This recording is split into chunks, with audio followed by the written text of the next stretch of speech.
राम राम जी की धनों की दुनिया में आप सबका स्वागत है। तो आज है हनुमान जयंती और हम जा रहे हैं सब आश्रम में, पूरी फैमिली। गुरुदीप है, रितु है, यशदीप है और अंशु, और दूसरी गाड़ी में भी सब हैं, मन्नू की फैमिली और मेरी बहन। सारे लोग जा रहे हैं तो गुरु जी के आश्रम में, और मिलते हैं आश्रम में।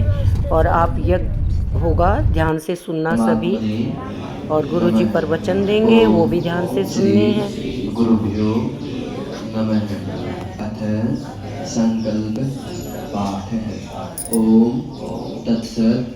श्री ब्रह्मणो दिवसे द्वितीये प्रहर उत्तरार्धे वैवस्वते मन्वन्तरे अष्टाविंशति तमे कलियुगे कलि प्रथम चरणे है। और बुरे काम करने में मजा आता है तो हम अधार्मिक है, ये पहचान है। मापने का, वैसे मापने का हमारे अंदर कितने हम धार्मिक है और कितने अधार्मिक है, उसकी मात्रा नापने का एक ही उपाय है कि हम को मजा कब आता है। यदि हमको बहुत अच्छे कार्य करने में अच्छा लगता है, मन को शांति मिलती है, सुकून मिलता है, तो हम धार्मिक है, हम पवित्र है, भीतर से निर्मल है। और यदि हमको बुरे काम करने में, चोरी करने में, छल करने में, निंदा करने में मजा आता है तो हम अधार्मिक है। हमारे देश में ऐसे अनेक महापुरुष हुए हैं जिनका नाम स्मरण मात्र से, जिनका विचार करने से हमारे अंदर पवित्रता, हमारे अंदर स्फूर्ति, हमारे अंदर बल, हमारी आत्मा में तेजस्विता, आत्मा में बल अपने आप ही स्वतः प्रवाहित होने लगता है। धीरे धीरे एक एक अपने आप ही प्रवेश करने लगता है। ऐसे महापुरुष हुए हैं। उन महापुरुषों में आज एक महापुरुष की जन्म जयंती है, और भगवान हनुमान की। उनका स्मरण करने से हमारे अंदर बल, ऊर्जा, शक्ति, ताकत का समावेश होता है। क्यों होता है?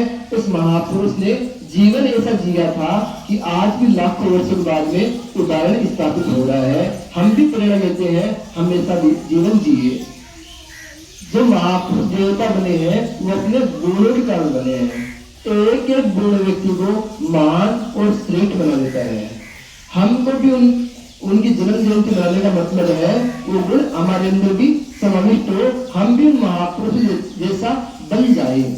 पूर्ण अंश में तो बनना असंभव है, हमारे लिए बहुत मुश्किल है, किंतु कुछ अंश में हम बन सकते हैं, इसमें बिल्कुल भी संदेह नहीं है। अब बहुत सारे महापुरुष जी भी रहे, उनको चलकर, उनको मानकर, उनके विचारों को अपने अंदर धारण करते हुए। तो मैं एक बात ये कह रहा था कि हमको उन महापुरुषों से प्रेरणा लेंगे, तभी उनका जन्म जयंती मनाना सार्थक है। देखो, हनुमान को लाखों वर्ष पहले और पैदा हुए संसार में आए थे, लाखों वर्षों के बाद भी आज उनकी पूजा कर रहे हैं, उनका मंदिर बना रखे हैं, उनको भक्ति भाव से अर्पित समर्पित करते हैं। क्यों करते हैं? उनके भीतर अनेक गुण है, तो गुणों से भी पूजा करते हैं। हम जिनको अच्छा मानते हैं, क्यों मानते हैं? गुणों के कारण अच्छा मानते हैं। रूप की सुंदरता थोड़े दिन रहती है, दिखावटी, किंतु मुख्य रूप की सुंदरता, गुणों वाली सुंदरता लंबे समय तक हमारे दिमाग में, दिल में बनी रहती है। जैसे कोई अच्छा बोलता है, कोई अच्छा बोलता है, कोई अच्छा करता है तो कितना अच्छा मानते हैं। कोई निंदा नहीं करता है, कोई परोपकार करता है, कोई सेवा करता है, हमारे भीतर उसका सहयोग करने की भावना आता है। तो हम हनुमान ने क्या किया? पूरा जीवन भर निस्वार्थ भाव से सेवा की। किसी सेवा? राम की। उसकी अपनी कोई इच्छा नहीं थी, राम के प्रति समर्पित हो गया। हमारे गुरु जी कहा करते, यदि महान बनना है, जीवन में श्रेष्ठ बनना है, तो किसी महापुरुष की चोटी पकड़ लो, तो छोड़ो मत उसको पकड़कर उसके पश्चिम से चलो। तो हनुमान ने किया, राम को पकड़ लिया। राम ने जैसा बोला उन्होंने वैसा ही जिया, वैसा ही किया, तो आज राम के साथ में पूजा हो रही है। हनुमान राम के परिवार से नहीं थे, किंतु राम परिवार में सम्मिलित हो गए। जहाँ भी राम परिवार की बात होती है, हनुमान की चर्चा अवश्य करते हैं। तो हम क्या होते हैं कि हमारे संबंध कितने हैं, हमारी श्रद्धा कितनी है, उन महापुरुषों कितने जुड़े हुए हैं, और महापुरुष अपने बन जाते हैं। हम यदि उनके पश्चिम में चलते हैं तो महापुरुष जो है हमारे हुए, हम नहीं चलते अपने लिए, अपने लिए तो अपना सहयोग भी नहीं करेंगे। अपना सहयोग कौन करता है? अपने लोग करते हैं। आपके कुछ समस्या आते हैं, बीमार होते हैं, तो कौन सहयोग करता है? अपने सहयोग करते हैं। क्यों हम अपना मानते हैं, फिर अपना सहयोग करते हैं। तो इसी प्रकार उन देवताओं को अपना मानेंगे, अपना करेंगे, तो देवता हमें सहयोग करेंगे। तो राम ने हनुमान को एक बात कही थी, पर ही चरित धर्म नहीं भाई, पर पीड़ा सन अदबाही नहीं।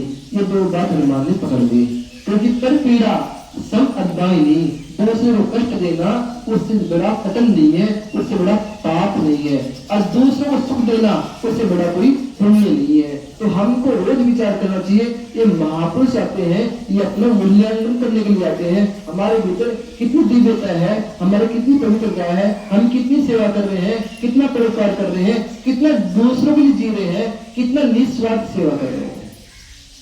क्या अपने लिए तो हम हमेशा करते रहते हैं, निरंतर कर रहे हैं, हम क्या दूसरों के लिए जीते हैं? क्या दूसरों के लिए भी करते हैं? क्या देखो, हनुमान ने राम का पद कुछ भी नहीं देखा, बस के राम की भावना देखी, राम की गोरों को देखा और जुड़ गया राम से।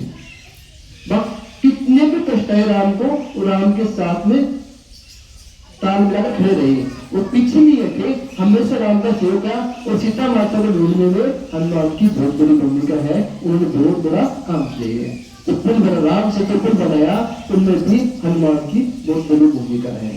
तो मैं कह रहा था, ऐसे हम महापुरुषों को प्रचन्न में करेंगे तो हम भी हनुमान बन जाएंगे। राम आज भी विद्यमान है, बस कर आवश्यकता है, हमको हनुमान बनने की आवश्यकता है। हम हनुमान नहीं बन रहे हैं, राम के विद्यमान है। तो हनुमान कब बनेंगे? हनुमान तब बनेंगे हमारे भीतर सेवा और समर्पण आए। मैं कहता हूँ 24 घंटे में हम कुछ अंश तो अपनी सेवा में लगाए, परोपकार में लगाए, मानवता की सेवा हो, जीव की सेवा हो, प्रकृति की सेवा हो, उनकी सेवा। मैं हमेशा कई बार विचार करता हूँ बैठा बैठा कि प्रकृति कितनी सेवा कर रही है अपनी, पेड़ पौधे कितना सेवा कर रहे हैं, ये जीव जंतु कितनी सेवा कर रहे हैं, निरंतर अपनी सेवा में लगे हुए हैं। और हम आलसी प्रमादी है, हम कुछ करना नहीं चाहते हैं, इनके बिना, पैसे के बिना, कागज के बिना एक कदम भी आगे नहीं बढ़ जाते। हर जगह कागज की बात करते हैं, हर जगह पैसे की बात करते हैं। तो मैं कहता हूँ हमारे भीतर कुछ अंश परोपकार सेवा का आना ही चाहिए, तभी महापुरुषों की जन्म जयंती मनाना सार्थक है। अन्यथा तो कितनी जन्म जयंती मना लो, कोई फर्क नहीं पड़ने वाला। यदि हमारे भीतर परिवर्तन नहीं हो रहा है, हमारे भीतर मूल्य नहीं आ रहे हैं, हमारे भीतर उनकी दिव्यता नहीं आ रही है, तो मनाना बेकार है, कोई काम का नहीं है। तो मैं कहता हूँ कि इस समय कोई जयंती आती है, महापुरुषों का जन्मदिन आता है, या महापुरुषों की पुण्यतिथि आती है, उस समय हमको संकल्प लेने की आवश्यकता है, अपना मूल्यांकन करने की आवश्यकता है। हम बहुत बार संसार की भागम भाग में ऐसे लगे रहते हैं, हम अपना मूल्यांकन करने भूल जाते हैं, कितना खो दिए, कितना पा लिए। हम संसार की वस्तुओं की तुलना करते हैं, बैंक में कितना बैलेंस है, कितने प्लाट है, कितना है, इस प्रकार का हम मूल्यांकन करते हैं। हम आध्यात्मिक मूल्यांकन है, जो मन का मूल्यांकन है, जो आत्मा का मूल्यांकन है, उसका चिंतन ही नहीं करते हैं। जो छूटने वाली है उसके बारे में चिंतन करते रहते हैं, जो हमेशा रहने वाली है उसके बारे में सोचते ही है, कुछ विचार ही नहीं करते हैं। तो मैं कह रहा था कि हमको जो हमेशा परमानेंट रहने वाली चीजें है, उन पर भी विचार करना चाहिए। और परमानेंट रहने को है अपनी आत्मा, अपनी आत्मा मरेगी नहीं, आत्मा को जला नहीं सकता है, कोई सुखा नहीं सकता है, कोई नष्ट नहीं कर सकता, वो परमानेंट रहने वाली है, हमेशा रहने वाली है।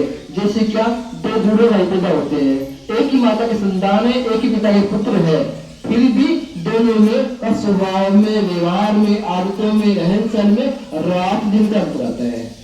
क्यों आता है?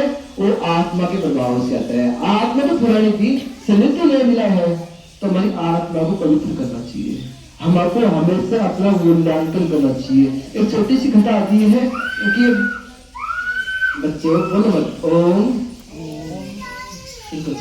घूमते उसको भट्ठा, जब मक्का होता है, इसका खेत दिखा दिया, तो खेत में घुस गए, कितने मक्के हैं, देख कर मन खुश है उसका। तो क्या किया, तोड़ना शुरू कर दिया। तो सुबह तोड़ने लगा, तोड़कर एक तोड़ता अपने काफ में दबाता, दूसरी काफ में एक तोड़ दबाता, एक घंटा तोड़ता दबाता चलता रहा ऐसी, शाम तक करता रहा। शाम को देखा तो 2 भुट्टे साथ लगे, तो हमारी भी स्थिति वही है, हमारे हाथ में 2 भुट्टे लगेंगे हाथ में, थोड़ी देर मेहनत कर रहे हैं, साथ हाथ में क्या आया, कुछ भी नहीं आया। उस बंदर वाली स्थिति है, अपना हमको मूल्यांकन करना चाहिए, हम इस हाथ में बंदर ही है। तो क्या ही हम चिंतन नहीं करते हैं, संसार की वस्तुओं का हम चिंतन करते हैं कि इतना प्राप्त है, बाद में संसार की वस्तु छोड़ती है तो मन को कितनी कष्ट, कितनी पीड़ा होती है। तो तो देखो आध्यात्म के मार्ग में आगे बढ़ने का एक साधन है श्रद्धा। श्रद्धा से हम जीवन में बहुत आगे बहुत श्रेष्ठ बन सकते हैं। और जीवन में श्रद्धा है तो सब कुछ कर सकते हैं। शास्त्र में है श्रद्धा ही परम तीर्थम, श्रद्धया स्वयं विंदते, कि श्रद्धा ही परम तीर्थ है। यदि हमारे में श्रद्धा है तो कोई तीर्थ करने की आवश्यकता नहीं है। सारे तीर्थ अपनी आत्मा में अपने मन में है। श्रद्धा है तो श्रद्धा तो कोई तीर्थ नहीं। और क्या श्रद्धया विंदते शुभम, श्रद्धा के द्वारा हम शुभ को प्राप्त कर सकते हैं, कल्याण को प्राप्त कर सकते हैं, उन भावनाओं को प्राप्त करते हैं, उन श्रेष्ठता को प्राप्त कर सकते हैं श्रद्धा के माध्यम से। और श्रद्धा मूलम इदम सर्वम, श्रद्धा के मूल में ये पूरा संसार है, ये पूरा संसार चल रहा है। श्रद्धा के बिना श्रद्धा बिना उतना सुखम, श्रद्धा के बिना हार सुख है। जब हमको सुख मिलता है, जब हम सेवा करते हैं और श्रद्धा कार्य करते हैं। श्रद्धा में बहुत शक्ति बहुत सामर्थ्य है। यदि श्रद्धा है किसी के प्रति तो अपना सब कुछ न्यौछावर करने को तैयार है। राम के प्रति श्रद्धा है, राम के प्रति आज भी हम प्राण देने को तैयार है। उन महापुरुषों के प्रति श्रद्धा है, समर्पण है, तो आज भी हम कुछ भी करने को तैयार है। तो यदि हमारे भीतर श्रद्धा रहेगी तो हम जीवन को श्रेष्ठ बना सकते हैं, उन मूल्यों को अपने धारण कर सकते हैं जो ऋषि मुनियों के भीतर थे। तो हमको क्या है जीवन में कुछ ना कुछ करना चाहिए। अब क्या करना चाहिए? सेवा करनी चाहिए। जितना मेरे को तो एक ही बात समझ आई जीवन की कि हमको इस जीवन को श्रेष्ठ बनाना है तो निस्वार्थ सेवा अपना लो। मैंने तो अपने जीवन धारण कर लिया कि संपूर्ण जीवन सेवा के प्रति समर्पित कर दिया। और जितने महापुरुषों जीवनी करते हैं वो देखते हैं उन्होंने एक ही काम किया, निस्वार्थ सेवा। अब किसी भी महापुरुष को, किसी भी महर्षि ऋषि मुनि को उठा लो, उन्होंने संपूर्ण जीवन सेवा किया अपना। तभी आज की पूजा हो रही है, आज लोग तभी लोगों के अनुकरणीय बने हुए हैं, लोगों के उदाहरण बने हुए हैं आज भी, लाखों वर्षों के बाद में भी। तो हमको ये विचार करना चाहिए कि हमारा कुछ अंश सेवा परोपकार में है या नहीं है। नहीं है तो लगाना चाहिए, मन को समझाना चाहिए और उन भावों को अर्पित करना चाहिए भगवान को, जो भाव हमको ऋषि मुनि देकर गए हैं। तब तो उनका जन्म जयंती का सार्थक है, अन्यथा नहीं है। तो यहाँ से आप संकल्प लेकर जाएंगे कि हम भी कुछ अंश भगवान की तरह जिएंगे और भगवान की तरह बनेंगे। और तब बनेंगे कि वो तब बनेंगे हमारे भीतर सेवा होगी। क्या ऐसे मानते हैं कि भगवान साक्षात नहीं आएंगे? जैसे हनुमान जी, राम जी, जितने महापुरुष जितने भगवान है वो अपने सामने साक्षात नहीं आएंगे। कैसे करेंगे पूजा?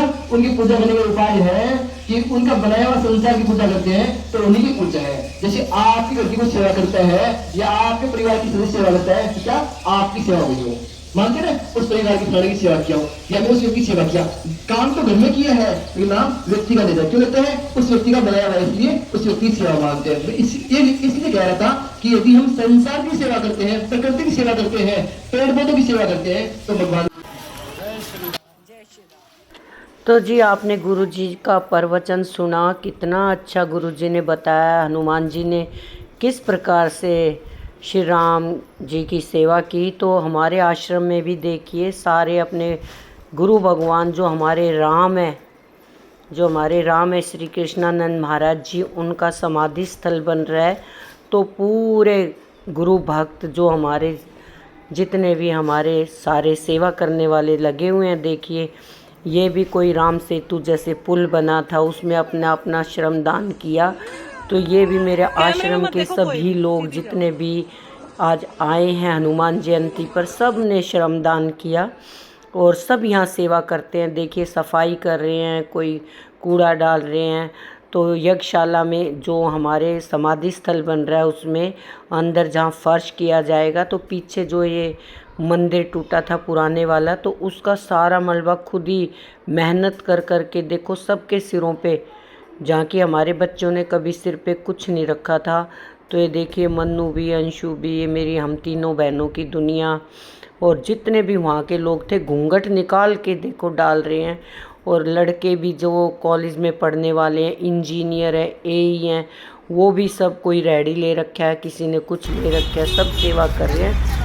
तो हम तीनों बहन अब आ गए आश्रम से। और ब्लॉग कैसा लगा लाइक करना, शेयर करना, सब्सक्राइब करना और मिलते हैं अगले व्लॉग में। तब तक के लिए राम राम, जय माता दी।